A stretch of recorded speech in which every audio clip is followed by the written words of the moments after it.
Assalamualaikum warahmatullahi wabarakatuh.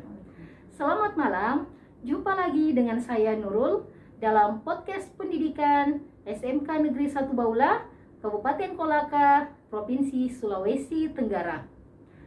Baik, dalam kesempatan ini sudah hadir di tengah-tengah kita narasumber kita yang luar biasa, yaitu salah satu guru dari SMK Negeri 1 Baula, yaitu Ibu Safaria Subair. Bagaimana kabarnya Ibu? Sehat? Sehat. Alhamdulillah ya. Baik Ibu, di sini kita akan bincang-bincang mengenai tema pertanian era modern. Nah, kira-kira menurut Ibu, apakah sektor pertanian di Indonesia ini masih relevan? Ya.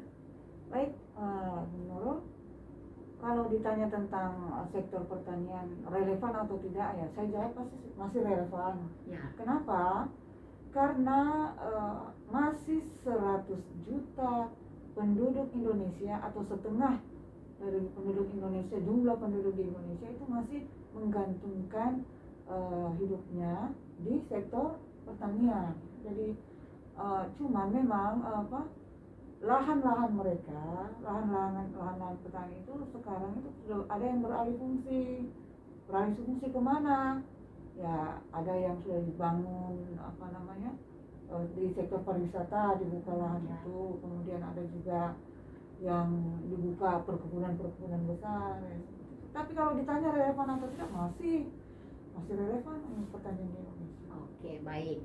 Terus kira-kira seperti apa model pertanian yang cocok di era modern saat ini? Ya. Kalau model pertaniannya yang mudahnya saja, ya. Satu contoh saja yang paling mudah itu sistem pertanian dengan cara hidroponik. Oh ya.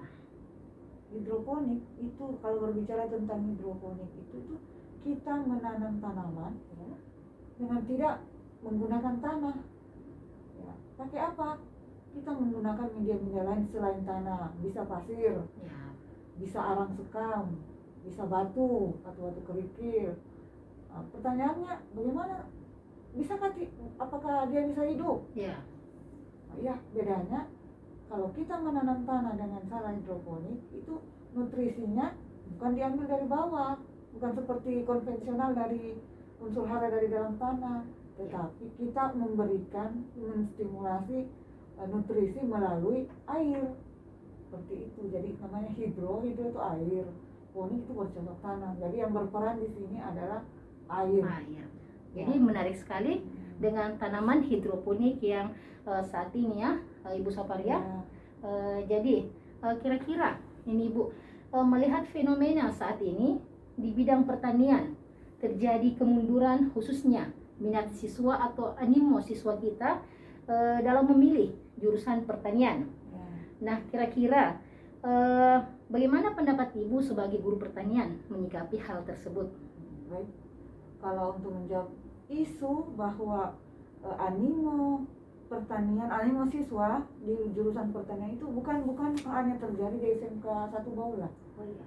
Semua SMK yang ada jurusan teknologinya dan ada jurusan pertanian, peternakan atau perikanan itu pasti peminatnya akan lari ke jurusan yang teknologi.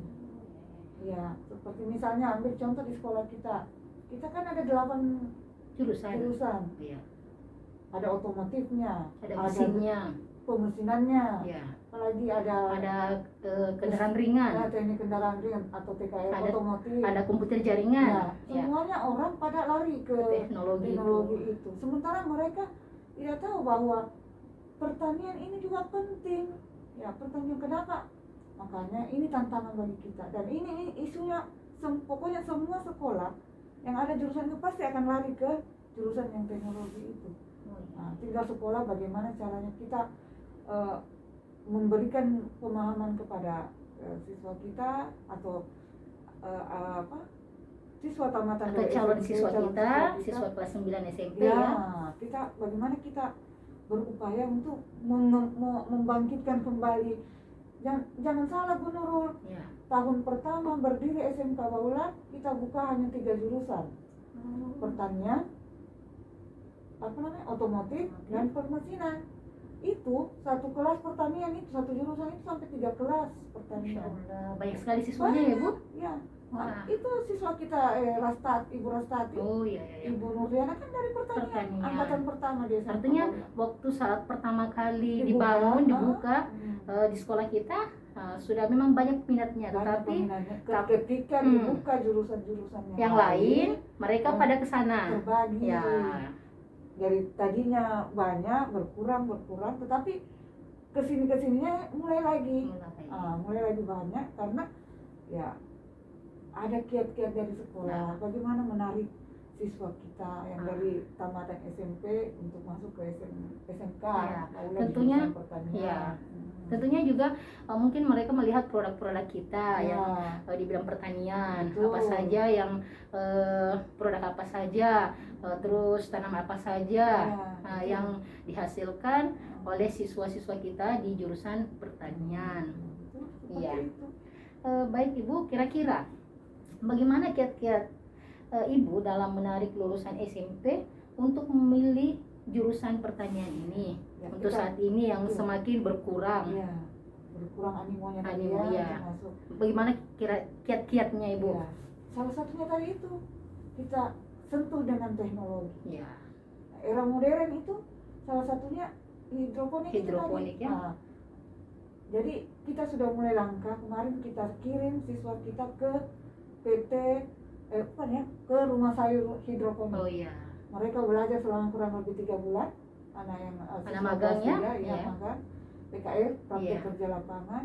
Kita kirim ke sana, pulang mereka bawa ilmu yang baru. Kenapa dibilang ilmu yang baru? Ada yang tidak didapat di sekolah, didapatkan di tempat PKL-nya. Ya, seperti itu. Nah, untuk menarik siswa kelas 9 nanti masuk ke SMK Baula, salah satunya kita harus membuat promosi. Promosi apa? Kita tampilkan unggulan-unggulan tanaman-tanaman kita yang ditanam secara hidroponik, kemudian kita pasarkan, kita buat kanvas seperti itu, kita promosi, kemudian kita tampilkan juga atau kita berikan juga stimulus supaya misalnya bebas masuk di pertanian, bebas biaya prakterin, terus bebas biaya seragam mungkin diberikan. Itu kiat-kiat dari SMK Baula. Bahkan kita juga ada juga guru mau menanggung seragam siswa kalau ada yang mau masuk di pertanian. Saya pernah di pertanian sebagai kepala ketua jurusan. Saya sampaikan kepada siswa kelas 1 dan kelas 2 dan kelas 3 yang akan tamat. Saya bilang, siapa yang bisa mendapatkan siswa ke jurusan pertanian, saya beri uang apa, minimal kamu dapat uang pulsa. Seperti itu. Akhirnya apa? Satu anak dapat 3 siswa, satu anak dapat, namanya kita berusaha. Alhamdulillah sampai sekarang juga masih ada juga di kiat-kiat itu masih kita jalankan. Di samping tetap kita harus memberikan keunggulan, menampilkan keunggulan dari jurusan pertanian. Kedisiplinannya. Setiap ada kerusuhan atau kejadian perkara jarang sekali dilakukan oleh siswa dari jurusan pertanian, karena memang pertanian itu pernah saya tanya laki-laki yang di jurusan pertanian, kenapa kamu tidak seperti di otomotif, suka begini. Bu, kita malu Bu sama perempuan, di kelas kita ada anak perempuan, malu kita seperti itu. Alhamdulillah. Iya, seperti itu, alhamdulillah. Jadi saya juga selalu berpesan, usahakan kalau ada sesuatu terjadi dibicarakan. Jangan seperti image-nya orang bahwa SMK itu SMK yang suka berkelahi.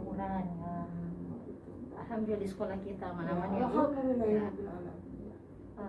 Baik, menarik sekali perbincangan kita pada malam hari ini ya Bu.